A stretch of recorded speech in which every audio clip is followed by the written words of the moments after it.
Ever wondered how life unfolds in a country where gross national happiness is more important than gross national product? Welcome to Bhutan, the land of the thunder dragon, a Himalayan gem where the pursuit of happiness is not just a personal endeavor, but a state policy.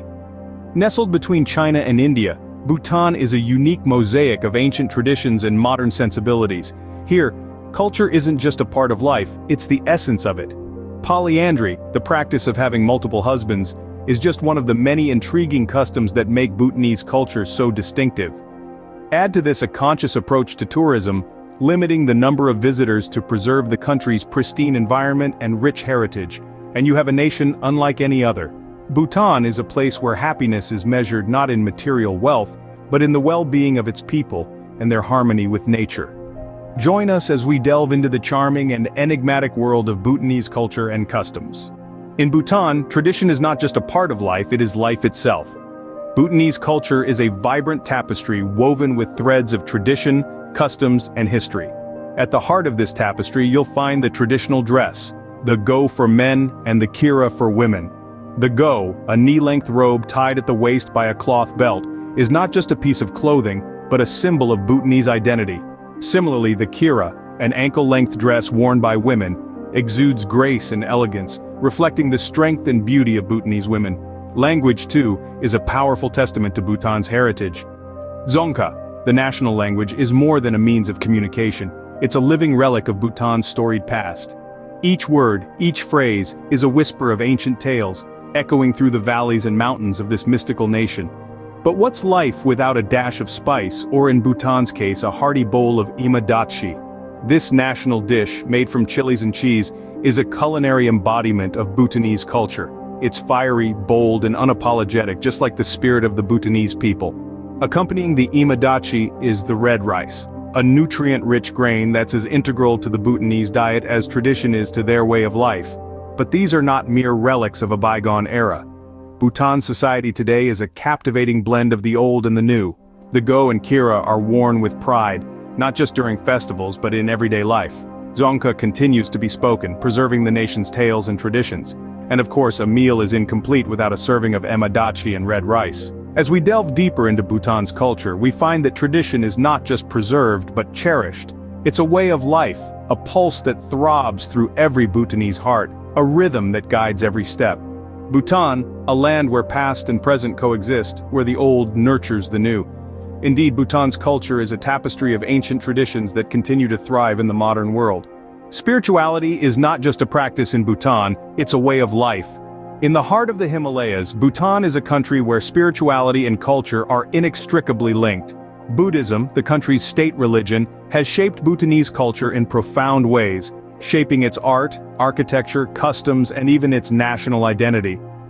Monasteries, or dzongs as they are locally known, are not just places of worship, but are also vibrant community centers. They are the beating heart of Bhutanese culture where monks live, learn, and practice. These imposing fortresses, perched atop hills or nestled in valleys, are a testament to Bhutan's deep spiritual roots and architectural brilliance.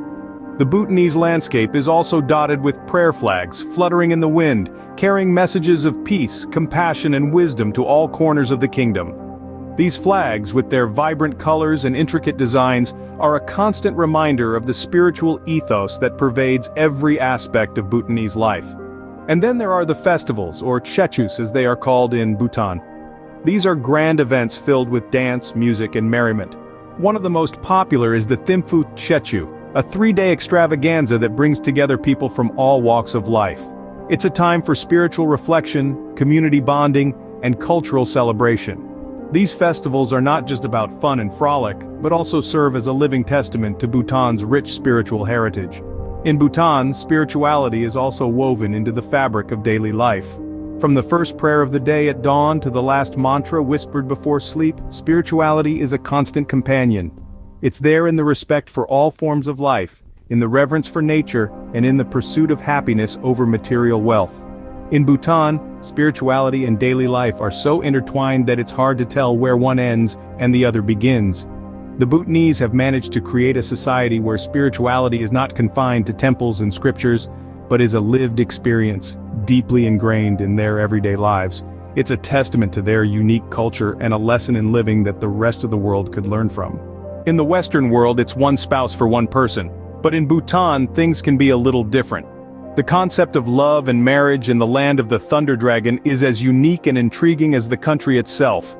Here, it's not uncommon for a woman to have multiple husbands or for a man to have multiple wives. And no, it's not a case of love triangles or complicated relationships, but a practice deeply rooted in their societal fabric, known as polyandry and polygamy. In the serene, secluded valleys and quaint hamlets of Bhutan, polyandry, where a woman marries multiple men, typically brothers, is not an alien concept. It's a pragmatic solution, stemming from the need to keep the family land intact.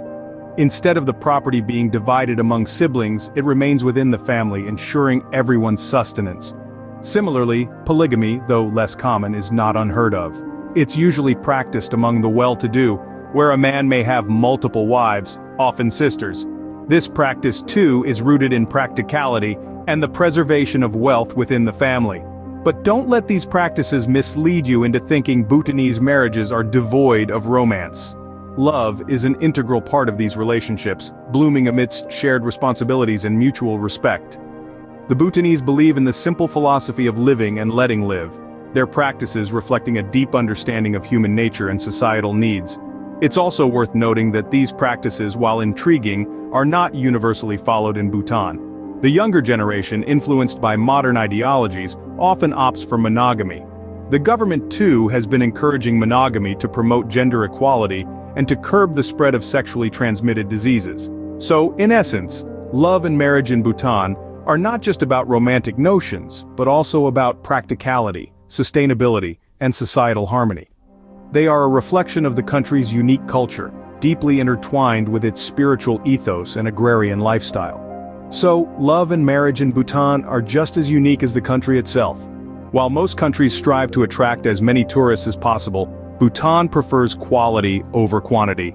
It's a philosophy that's deeply rooted in the Bhutanese ethos, a country where gross national happiness is prioritized over gross domestic product.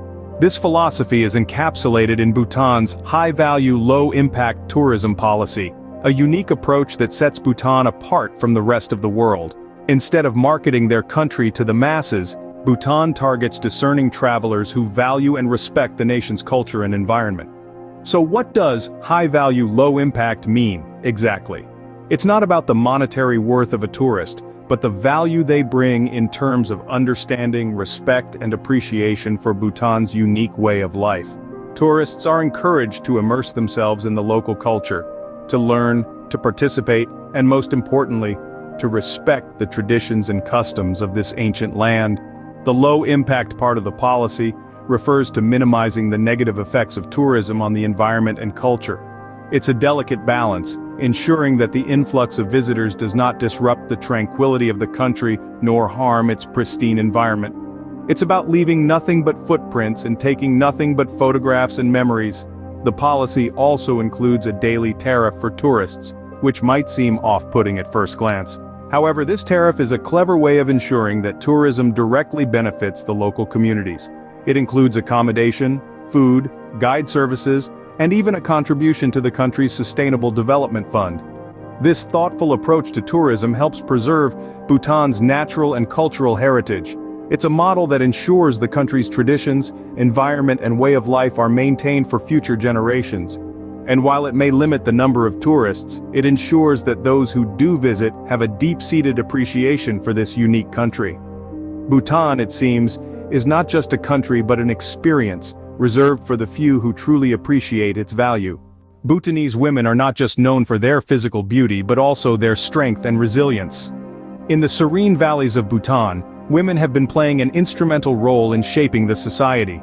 Their contribution extends far beyond their homes, into the local economy and the preservation of Bhutanese culture. Many women in Bhutan are entrepreneurs, running small businesses that are vital to the local economy. They weave intricate textiles, produce organic food, and craft traditional Bhutanese art, keeping the country's rich heritage alive. In Bhutan, women also stand as pillars of strength, balancing work, family, and community responsibilities with grace and tenacity. Their resilience in the face of hardship, their dedication to their families, and their commitment to their traditions are truly inspiring. They are the custodians of Bhutanese culture, passing on their wisdom and knowledge to the next generation. In Bhutan, women are truly the backbone of the society. In a world racing towards modernization, Bhutan stands as a beacon of tradition and happiness. This kingdom, nestled in the eastern Himalayas, is a rare gem that has preserved its unique cultural practices. The profound influence of Buddhism is evident in every aspect of Bhutanese life, from their vibrant festivals to their daily rituals. Bhutan also offers a fresh perspective on love and marriage. Polyandry and polygamy are not uncommon, reflecting the country's flexible approach to family structures. And when it comes to tourism, Bhutan has a unique approach, limiting the number of visitors to ensure the preservation of its culture and environment. The beauty of Bhutanese women is not just skin deep, they play a significant role in society, balancing tradition with modernity, and embodying the essence of Bhutan's commitment to happiness. As we conclude our journey, we understand that Bhutan is not just a country, it's a unique way of life, a testament to the power of tradition and the pursuit of happiness.